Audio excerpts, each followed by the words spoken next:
بسم اللہ الرحمن الرحیم والصلاة والسلام علی رسول اللہ وعلی آلہ واصحابہ اجمعین اما بعد۔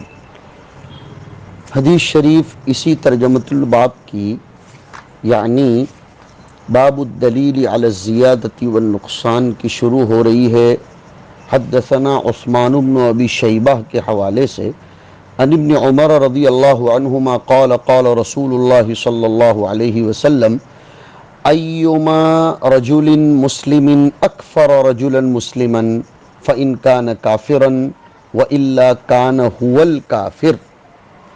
حضور صلی اللہ علیہ وسلم فرمانا چاہتے ہیں کہ اگر کوئی مسلمان کسی دوسرے مسلمان کو کافر ٹھہراتا ہے،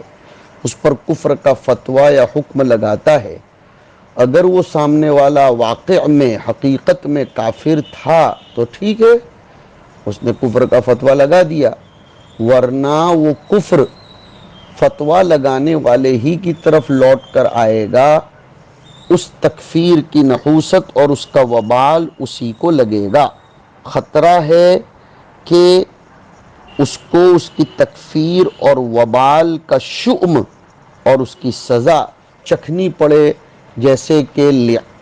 لعنت کے باب میں آتا ہے کہ اگر کسی نے کسی پر لعنت کی تو اگر سامنے والا لعنت کا مستحق ہے تب تو ٹھیک ہے، اگر وہ لعنت کا مستحق نہیں ہے تو وہ لعنت جگہ تلاش کرتے کرتے پھر لگانے والے ہی کو آ کر لگ جاتی ہے۔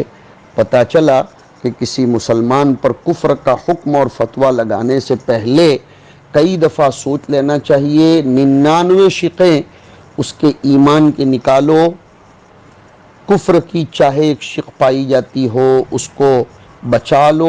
اور اس پر کفر کے فتوے نہ لگاؤ۔ ہم علماء میں آج کل یہ مرض بہت بڑھتا چلا جا رہا ہے کہ ہم دھڑلے سے کسی کی تفسیق، کسی کی تکفیر اور کسی کے مفسد ہونے کے فتوے لگا دیتے ہیں، نعوذ باللہ من ذالک۔ اس کے بعد کی روایت ہے ابو بکر بن ابی شیبہ کے حوالے سے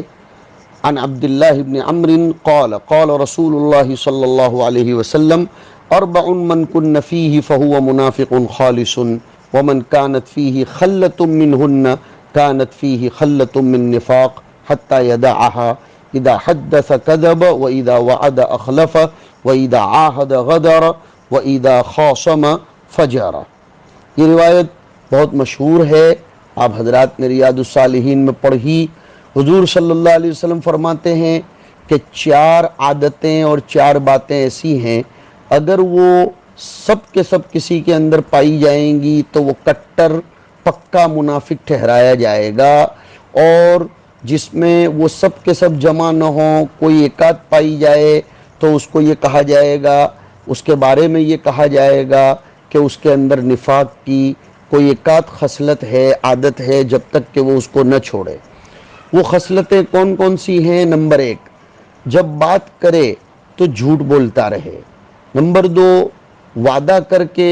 خلاف کرے۔ نمبر 3، کوئی معاہدہ پرومس ایگریمنٹ کرے تو دھوکہ دے کر نقض کر کے توڑ دے۔ اور نمبر 4، جب کسی سے کسی بات پر اگر جھگڑے کی نوبت آ جائے تو گالم گلوچ فحش گوئی پر اتر آئے۔ امام نووی رحمۃ اللہ علیہ اس حدیث پر اشکال اور اس کا جواب نقل کرتے ہیں، صاحب بدل نے بھی اس کو نقل کیا ہے کہ کبھی کبھی یہ خصلتیں مسلمانوں میں بھی پائی جاتی ہیں حالانکہ وہ منافق نہیں ہوتے۔ تو ایک جواب تو آپ حضرات نے غالباً سنا ہوگا، بلکہ گزشتہ کل کے سبق میں آیا کہ لا تضربوا بعدی کفارا ای کل کفار۔ تو یہاں منافق سے مراد کل منافق، منافقوں جیسا کام کرنے والا۔ جیسے ہم کبھی کبھی کسی شخص سے ناراض ہو کر اس کو گدھا بول دیتے ہیں تو وہ گدھا تھوڑا ہو گیا، یعنی گدھوں جیسی حرکت کرتا ہے، حالانکہ نہیں بولنا چاہیے، میں ایسا نہیں کہتا کہ گدھا کہو، میں سمجھانے کے لیے ایک مثال دے رہا ہوں۔ کسی کو کبھی کبھی چمار کہہ دیتے ہیں، یعنی چمار جیسا کام کرنے والا۔ تو یہاں بھی مراد یہ ہے کہ وہ منافق جیسا ہوگا، منافق نہیں۔ یہ اس صورت میں ہے جب نفاق سے نفاق کفر مراد لیا جائے تو یہ جواب دینے کی زحمت کرنی پڑے گی، اور اگر شاہ ولی اللہ رحمۃ اللہ علیہ والی وہ توجیہ لی جائے کہ نفاق سے مراد نفاق عملی، تو کوئی حرج ہی نہیں ہے کہ نفاق اعتقادی تو حضور کے زمانے میں ختم ہو گیا، اب ہم کسی کے اعتقاد پر حملہ نہیں کر سکتے۔ ہم یہ کہیں گے کہ ایسا شخص عملاً منافق ہے اگرچہ اعتقاداً نہیں۔ اور ایک جواب یہ بھی دیا جا سکتا ہے کہ یہ حدیث اپنے ظاہر پر ہے، اس میں کوئی اشکال ہی نہیں ہے۔ اس جواب کو ذرا سمجھو، اس لیے کہ جس کے اندر چاروں خصلتیں ایک ساتھ ہوں گی وہ منافق حقیقی ہوگا، اور یہ برابر ہے، اس لیے کہ کوئی بھی مسلمان ہو کتنا ہی گیا گزرا ہو، چاروں خصلتیں تو اس میں نہیں ہو سکتی۔ اسی لیے تو حضور نے بھی تو خود آگے ارشاد فرمایا کہ اگر چاروں خصلتیں جمع نہ ہوں تو پھر اس کو منافق نہیں کہا جائے گا، بلکہ کہا جائے گا اس شخص میں نفاق کی ایک خصلت ہے، نہ کہ منافق۔ یعنی چاروں خصلتیں مسلمان میں تو چاہے وہ کتنا گیا گزرا ہو جمع ہو ہی نہیں سکتی، چاروں خصلتوں کا مجموعہ تو منافق میں ہی ہوتا ہے، اور اگر اکا دکا ہے تو پھر اس کو تھوڑا منافق کہیں گے۔ حضور نے خود فرمایا کہ کانت فیہ خصلۃ من النفاق۔ امام ترمذی بھی ایک بات فرماتے ہیں کہ ایک نفاق اعتقادی ہے، نفاق عملی ہے، یہاں مراد نفاق عمل ہے۔ حضور کے زمانے میں نفاق حقیقی، جسے نفاق تکذیب بھی بولو، یہ پایا جاتا تھا۔ بہت سے لوگ اسلام نہ لانے پر مرتب ہونے والے احکام سے بچنے کے لیے اسلام ظاہر کرتے تھے، دل میں کفر ہوتا تھا۔ اسباب اختیار نفاق گزشتہ سال کے جلالین کا سبق دیکھ لو، لیکن نفاق عمل آپ کے زمانے میں نہیں تھا، کیونکہ نفاق عمل تو فسق ہے۔ آپ کے زمانے میں تو جو اسلام میں داخل ہو جاتا تھا اس کے اندر فسق ہوتا ہی نہیں تھا۔ الصحابۃ کلہم عدول، آپ کی صحبت کی برکت سے اس میں کمال ایمان آ جاتا تھا، وہاں نفاق عمل کا سوال ہی نہیں تھا، فسق کہاں تھا وہاں۔ اس بات کا تقاضا یہ ہے کہ اس حدیث کا تعلق صحابہ کے زمانے سے نہیں ہے، بعد کے زمانوں سے ہے۔ اور ایک جواب یہ بھی دیا گیا ہے کہ ممکن ہے کہ حضور نے یہ بات اپنے زمانے کے ہی بعض منافقوں کی طرف دیکھتے ہوئے فرمائی ہو، جن کا منافق ہونا آپ کو وحی کے ذریعے پتہ چلا ہو اور ان میں یہ صفتیں پائی جاتی تھی، تو آپ نے اپنے صحابہ کو ان منافقین کی تعیین نہیں، علامتیں بتلا دیں، تاکہ ان علامتوں کو معیار اور تھرمامیٹر بنا کر وہ ان سے بچ کر رہیں، مصلحتاً ان کی تعیین نہیں فرمائی۔ مثلاً یہ کہ آپ کو معلوم ہو کہ ان میں سے بعضوں کو توبہ کی توفیق ہو جائے گی، اس لیے آپ نے ان کو رسوا نہیں کرنا چاہا، لہذا اس حدیث کو اس طریقے سے حل کیا جانا چاہیے۔ مگر اب ہم عملی طور پر دیکھیں گے تو اس سے پتہ چلتا ہے کہ ہمیں ان چاروں خصلتوں سے بچتے رہنا چاہیے، علی سبیل المجموع بھی اور علی سبیل الانفراد بھی، ورنہ عام طور پر معاشرے میں چاروں خصلتیں پائی جاتی ہیں۔ جھوٹ بولنا تو عوام و خواص میں ایک کھلونا سا بن گیا ہے، وعدہ خلافی، غداری، اور بڑے بڑے لوگ بھی جب غصے میں آ جاتے ہیں، کسی سے بحث و مباحثے میں اترتے ہیں تو کنٹرول کھو بیٹھتے ہیں، فسق و فجور پر اتر آتے ہیں۔ یہ بھی منافقین کی علامت ہے، ہمیں اس سے بچنا چاہیے، قوم کو بھی ان خصلتوں کے باب میں متنبہ کرنا چاہیے۔ اللہ تعالی ہماری حفاظت فرمائے۔ اس کے بعد کی روایت ہے، حدثنا ابو صالح الانطاکی کے حوالے سے، عن ابی ہریرہ رضی اللہ عنہ، مشکات شریف میں بہت تفصیل سے پڑھ لی، تھوڑا سا یہاں سمجھائیں گے۔ قال قال رسول اللہ صلی اللہ علیہ وسلم: لا یزنی الزانی حین یزنی وہو مؤمن ولا یسرق حین یسرق وہو مؤمن ولا یشرب الخمر حین یشربها وہو مؤمن والتوبۃ معروضۃ بعدہ. زنا کرنے والا جب زنا کرتا ہے تو اس وقت اس کے اندر، ہمارے مسلک کے اعتبار سے ترجمہ کروں گا تاکہ اہل سنت والجماعت کا مسلک باقی رہے، معتزلہ کہیں جلسہ نہ کر بیٹھیں کہ زنا کرنے والا جب زنا کا، اس گناہ کبیرہ کا ارتکاب کرتا ہے تو اس کے اندر نور ایمان باقی نہیں ہوتا، تبھی تو وہ ظلمت زنا میں جا رہا ہے. چوری کرنے والا جب چوری کرتا ہے تو اس میں نور ایمان نہیں ہوتا، تبھی تو وہ ظلمت سرقہ میں جا رہا ہے. شراب پینے والے کا حال بھی یہی ہے. نفس ایمان کی نفی نہیں ہے کہ معتزلہ اور خوارج کا مسلک ثابت ہو جائے، کمال ایمان کی نفی ہے. کیسے؟ ایمان نام ہے بھائی تصدیق قلبی کا، زنا وغیرہ کو تصدیق سے کوئی لینا دینا نہیں، یہ تو از قبیل اعمال معاصی ہیں، اور تصدیق اور معاصی ان دونوں میں کوئی تضاد اور تنافی بھی نہیں ہے. حضور کے زمانے میں جن لوگوں سے چوری یا زنا کا صدور ہوا، میں بول رہا ہوں ہوا، کیا نہیں بولیں گے ہم، حضور نے ان پر حد جاری فرمائی، لیکن اس کے بعد ان کے ایمان کی تجدید کا حکم نہیں دیا ہے. بہت زبردست دلیل ہے. اگر وہ ایمان سے نکل جاتے، جیسے اس حدیث کا ظاہری ترجمہ کرو اور ثابت ہو جائے، تو پھر ان کی تجدید ایمان کا حکم حضور صلی اللہ علیہ وسلم دیتے. تو ایک تو یہ ہے کمال ایمان کی نفی ہے، یا پھر مستحل پر محمول کر لو، یعنی زنا کو حلال سمجھتے ہوئے اگر زنا کرتا ہے تو پھر تو ظاہر سی بات ہے کہ زنا کی بنیاد پر وہ ایمان سے نہیں نکلے گا، استحلال کی بنیاد پر، اس لیے کہ وہ نص قطعی جس میں زنا کی حرمت کو ثابت کیا گیا ہے اس کا انکار کرتا ہے.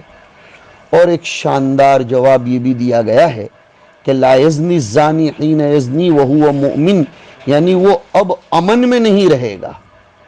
اللہ تعالیٰ کے عذاب سے مامون نہیں ہوگا،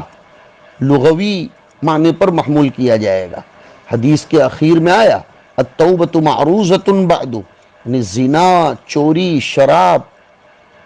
کے بعد اگر بندہ توبہ کرے تو اس کے پاس موقع ہے، اللہ پاک اس کی توبہ کو قبول فرمائیں گے. لہذا اس حدیث کو معتزلہ کی طرف لے جانے کی ضرورت نہیں ہے. حضور اکرم صلی اللہ علیہ وسلم نے ایمان کی نفی بحالت ارتکاب فرمائی ہے. ایک بات یہ بھی ہے، اس کا تقاضا یہ ہے کہ نفی ایمان ارتکاب زنا کے بعد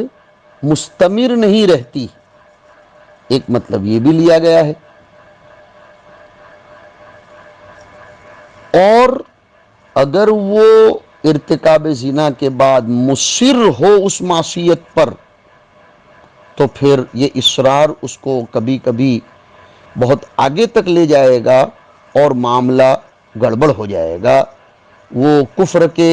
قریب پہنچ جائے. حافظ ابن حجر رحمۃ اللہ علیہ ایک جگہ لکھتے ہیں اس حدیث شریف پر کلام کرتے ہوئے امام ترمذی کے حوالے سے کہ لا یزنی الزانی وہو مومن، فرماتے ہیں حافظ ابن حجر امام ترمذی کے حوالے سے کہ ہمارے علم میں کوئی ایسا نہیں ہے جس نے کسی پر زنا، سرقہ اور شرب خمر کی بنیاد پر کفر کا فتویٰ لگایا ہو، کوئی ایسا نہیں. ہاں، ابو جعفر باقر سے اگر مروی ہے کہ انہوں نے ایسے لوگوں کے بارے میں کہا ہے کہ خرج من الایمان الی الاسلام، یعنی وہ ایمان جو اخص ہے اس سے نکل کر اسلام کی طرف آ گیا، جب ایمان سے نکلا تو اسلام میں باقی رہا. یہ جمہور کے قول کے موافق ہو جائے گا کہ مراد ایمان سے یہاں کمال ایمان ہے نہ کہ اصل ایمان ہے. اس کے بعد کی حدیث اسحاق ابن سوید الرملی سے ہے، حدثنا ابن ابی مریم، سعید ابن الحکم ان کا نام ہے، اخبرنا نافع، اور حدیث جا رہی ہے انه سمع ابا هريره رضی اللہ عنہ یقول قال رسول اللہ صلی اللہ علیہ وسلم اذا زنى الرجل خرج منه الایمان ای نور الایمان، رونق ایمان، کمال ایمان نکل جاتا ہے، کان علیہ کالذلۃ ای کالسقف والسحابہ، فاذا انقلع، جب وہ زنا سے باز آ جاتا ہے تو پھر وہ ایمان اس کی طرف لوٹ کر آتا ہے، یعنی جب آدمی زنا میں مشغول ہوتا ہے تو اس کے اندر سے نور ایمان نکل کر اس کے اوپر سائبان کی طرح منڈلاتا رہتا ہے، پھر جب وہ زنا سے فارغ ہو کر ہٹ جاتا ہے تو پھر ایمان اس کے اندر پھر دوبارہ نور چلا جاتا ہے۔ اوپر والی حدیث کی توجیہ یہاں بھی کریں گے کہ نور ایمانی جو انسان کے اندر ہے، فمن شرح اللہ صدرہ للاسلام فہو علی نور من ربہ، اور امام شافعی کا وہ شعر بھی یاد کرو کہ نور اللہ لا یعطی لعاصی، بعد میں پھر اس میں داخل ہو جاتا ہے جب وہ زنا سے ہٹ جاتا ہے، گویا ایمان کی نفی مستمر نہیں ہے، حدیث میں نفی ایمان کو مقید کر دیا گیا ہے۔ اب جب وہ ایمان سے خارج ہو گیا تو اسلام میں باقی رہا، خاص کی نفی سے عام کی نفی لازم نہیں آتی، عام کی نفی سے خاص کی نفی لازم ہوتی ہے، یہ الگ بات ہے۔ مطلب یہ ہے کہ ایمان نام ہے انقیاد ظاہر و باطن دونوں کا، اور یہ صفت زنا کرنے والے میں بوقت زنا نہیں پائی جاتی، اور اسلام نام ہے صرف ظاہری اطاعت کا، کلمہ گو ہونے کا۔ ظاہر ہے کہ زنا کی وجہ سے وہ تو ختم کہاں ہوتا ہے، تو یہ شخص نام کا مسلمان تو رہے گا، اس لیے کہا کہ ایمان سے نکل کر اسلام کی طرف آ گیا۔ اور بہت سے لوگوں نے ایک جواب یہ بھی دیا کہ ایمان کی نفی سے حیا کی نفی مراد ہے، اس لیے کہ الحیاء شعبۃ من الایمان، شاندار جواب ہے۔ اور ایک بات یہ بھی کہی گئی کہ مومن ہوتے ہوئے اس کے اندر ایمان کے جذبات ہوں اور وہ کسی کی عزت لوٹے، کسی کا مال لوٹے، اپنی حفظان صحت کا خیال نہ کرے شرب خمر کے ذریعے، تو یہ ایمان کا تقاضا نہیں ہے۔ مومن ہوتے ہوئے کوئی ایسا نہیں کر سکتا ہے۔ وصلی اللہ علی النبی الکریم۔